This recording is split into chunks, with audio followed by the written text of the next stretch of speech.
Good මෝනිින් ළමයි ඔන්න හෙනම් වෙලාව 2:57යි හවසන වෙයි උදේ හරි ඔන්න හෙනම් අද බ්ලොග් එකෙන් මම ඔයාලට අරන් එන්නේ අද දවස මම ගත කරේ කොහොමද කියලා.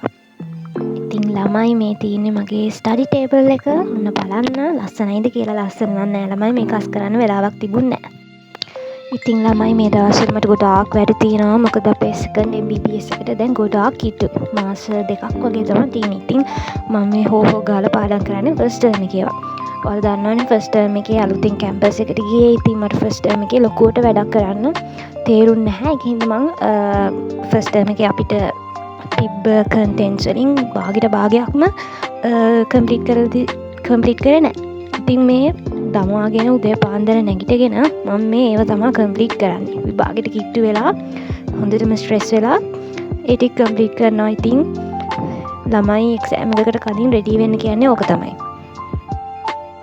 ඉතින් අලුතෙන් මෙඩිකල් ෆැකල්ටි එකට හරි මොකක්ම හරි ෆැකල්ටි එකට නංගි මල්ලි කියන්න ඔයාලා මුලින්ම කරන්න ඕන දේ තමයි සීනියර් කෙනෙක්ගෙන් අහගන්න කොහොමද වැඩ කරන්න ඕන කියලා. මට එහෙම සීනියර් කෙනෙක්ගෙන් හරියට අහගන්න බැරුණා කොහොමද වැඩ කරන්න ඕන කියලා. ඒක හින්දා තමයි මම මෙච්චර මේ ලොකු බල්ක් එකක් ගොඩ ගහගෙන ඉඳලා මේ අන්තිම මොහොතේ පණ කඩාගෙන පාඩම් කරන්නේ. ඉතින් නංගිලා මල්ලිලා මං කියන්නේ විශේෂයෙන් අපේ ෆැකල්ටි එකේ රුහුණ මෙඩිකල් ෆැකල්ටි එකට ආපු නංගියෙක් මල්ලියෙක් නම් අනිත් ඒවෙත් එහෙම තමයි. විශේෂයෙන් අපේ ෆැකල්ටි එකේ ආපු මුල්ම දවසේ ඉඳන් ඔක්කොම වැඩ ටික කම්ප්ලීට් කරන්න, පාස් පේපර්ස් කරන්න, සෙකන්ඩ් MBBS එකේ තියෙන ඔක්කොම වැඩ ටික කරන්න. නැත්තම් ඔයාලටත් වෙන්නේ මම වගේ මේ අන්තිම මොහොතේ හිර වෙන්න තමයි. ඉතින් ළමයි මේ මගේ ඉස්සරහින් ලස්සන චූටි පැන්ඩා. එයාට ගිෆ්ට් එකක් විදියට තමයි ලැබුණේ. මේ එයා තමයි මගේ සැපට දුකට පාඩම් කරන පොත් මේ සිවුරට වෙලා ඉන්නේ. ඉතින් එයාවත් පොඩ්ඩක් හුරුතල් කරලා තමයි මම පාඩම් කරන්නේ. එයාට ඉතින් පණ නෑ. ඒ වුණාට මම ඒකට ගොඩක් ආසයි. ඉතින් දැන් උදේ 7:00 වගේ වෙලා මම මේ ලීස්ති වෙන්නේ ෆැකල්ටි එකට යන්න. ඉතින් ෆැකල්ටි එකට යන්න මගේ ගෙදරින් ඉඳන් මිනිත්තු 10ක් වගේ තමයි යන්නේ. ඒ හින්දා තමයි මම මේ අන්තිම මොහොතේ ලීස්ති වුනේ. හරි එහෙනම් ඔන්න මම දැන් ගෙදරින් දකුණු පාදයේ පෙරට තබා එළියට ආවා. දකුණු පාදය ඇත්තටම එළියට තිබ්බේ නෑ ළමයි. මොන පාදෙද දන්නේ නැහැ තිබ්බේ. නිකම්ම එළියට ආවා. ඇවිල්ලා මම මේ අති විශාල කන්ද වගේ පාර තරණය කරගෙන ෆැකල්ටි එකට යන්න තමයි හදන්නේ. බලන්න ළමයි මම කොච්චර අමාරුවෙන්ද ෆැකල්ටි එකට යන්නේ කියලා. හරි ළමයි ඔය ඉතින් මේ තියන්නේ අපේ කැම්පස් එකට යන පාර නිකන් කැලෑ ගම්මානයක් වගේ නේද ළමයි. ඒනොනේ එච්චරටම කැලේ නෑ. මම මේ වීඩියෝ කරේ කැලෑව තියෙන පැත්ත තමයි. මොකද ගෙවල් වීඩියෝ කරන්න බෑනේ උදේ පාන්දර.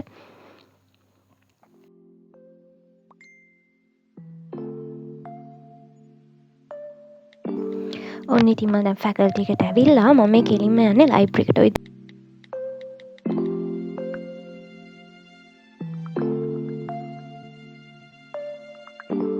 ලයිබ්‍රරි එකේ ලොකු ලස්සන වීඩියෝ එකක් ගන්න බැරි වුණා ළමයි. මොකද මෙතන තව ළමයි පාඩම් කරනවා. මට පොඩ්ඩක් ලැජ්ජයි වගේ මේ වීඩියෝ එකක් ගන්න.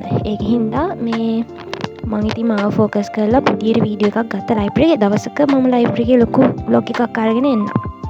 මේ මට හරිම ලැජ්ජයි මේ ලයිබ්‍රරි එකේ ඇත්තටම වීඩියෝ කරන්න. මොකද මම ඊට කලින් ලයිබ්‍රරි එකේ වීඩියෝ එකක් අරගෙන නැහැ මෙහෙම බ්ලොග් එකකට.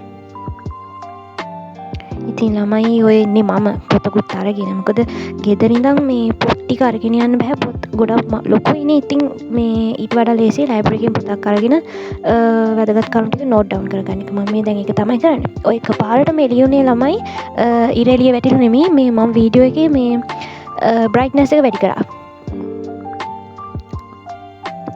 ඉතින් ළමයි වැඩ ටික කළා චුට්ටක් වෙලා යද්දී මට පොඩි බඩගින්නක් ආවා. ඉතින් මම උදේටත් බ්‍රෙක්ෆාස්ට් එක අරගෙන නෙවෙයි ආවේ. ඒ හින්දා මම ලයිබ්‍රරි එකෙන් එළියට ඇවිල්ලා ලන්ච් එක ගන්න පටන් ගත්තා.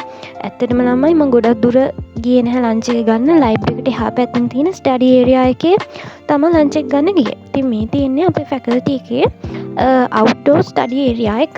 ඉතින් මීට වඩා ලස්සනයි ළමයි. මේ මම ලොකුවට වීඩියෝ කරේ නැහැ. මොකද මේක ව්ලොග් එකකට දාන්න හිතන් වීඩියෝ කරපු එකක් නෙමෙයි මේ කෑම කන එක. ඒ වුණාට මට හිතුණා මේකත් දැම්මොත් හොඳයි කියලා. ඉතින් මේ මොන්න දැන් මම ලෑස්ති වෙන්නේ කෑම කන්න. මම කෑම කාලා ඉවරයි. කොහෙද? ඔව් කෑම කාලා ඉවරයි. ඔය වතුර චුට්ටක් බිව්වා. ළමයි මට තියෙන්නේ අර ඔයාලා කියන්නේ සූපු බෝතල් කියලා. අන්න එහෙම බෝතලයක් තමයි තියෙන්නේ. ඇත්තටම මම ඒක ගත්තේ ඒක හරියම පහසුයි මට.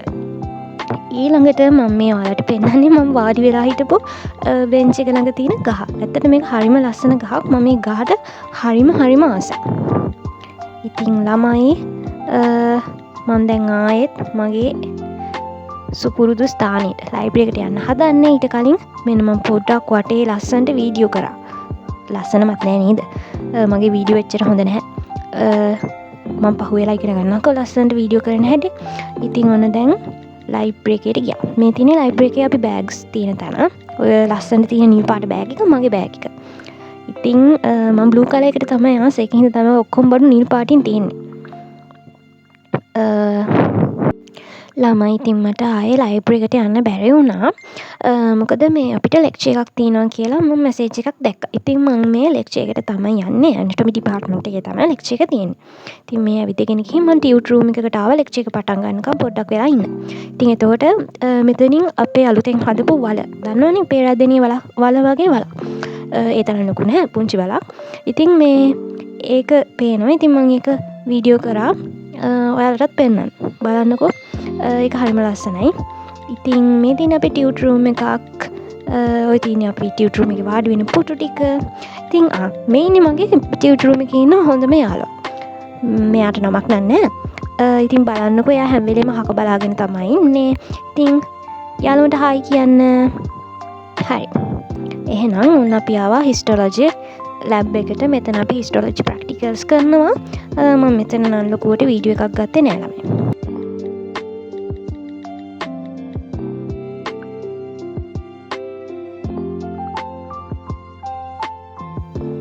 ඉතින් ළමයි ඔන්න අපේ ප්‍රැක්ටිකල් එක දැන් ඉවරයි. හැමෝම ගියා. මමත් එළියට ආවා. ළමයි අද එළියේ හොඳටම වහිනවා. ඒ කියන්නේ අවුට්ඩෝර් ස්ටඩි ඒරියා එකේ අපිට පාඩම් කරන්න බෑ. ඉතින් කොහොමත් මම ලයිබ්‍රරි එකේ තමයි අද පාඩම් කරන්න හිතන් හිටියේ. ඉතින් දැන් ඔන්න ඉතින් ළමයි මේ ලයිබ්‍රරි එකේ ඉඳන් මම එළියේ ජනේලෙන් පොඩ්ඩක් එළියේ වීඩියෝ කරා. දැන් ඔයාලට පේන්නේ නැති ගොඩාක් හවස් වෙලා. 6ටත් කිට්ටුයි. ළමයි දැන් වෙලාව හවස 7යි. හවස 7යි මම දැන් එළියට ආවා. දැන් ගෙදර යන්න ඕනේ. ලයිබ්‍රරි එක 7 වෙදි වහනවා. ඉතින් ළමයි මම මේ අපේ තාත්තා එනකන් තමයි මෙතනට වෙලා වාඩි වෙලා ඉන්නේ ගෙදර යන්න. එහෙනම් ඉතින් අද දවසට මගේ වැඩ නිමයි. එහෙනම් අද vlog එක මෙතනින් ඉවර කරනවා. ඔයාලට තව මොන වගේ vlogsද ඕනි කියලා කියන්න. ඉතින් get ready with me ඒව නම් එහෙම තිබ්බේ නෑ ළමයි. ඒව කරන්න වෙලා මදි. එහෙනම් අදට යනවා. bye.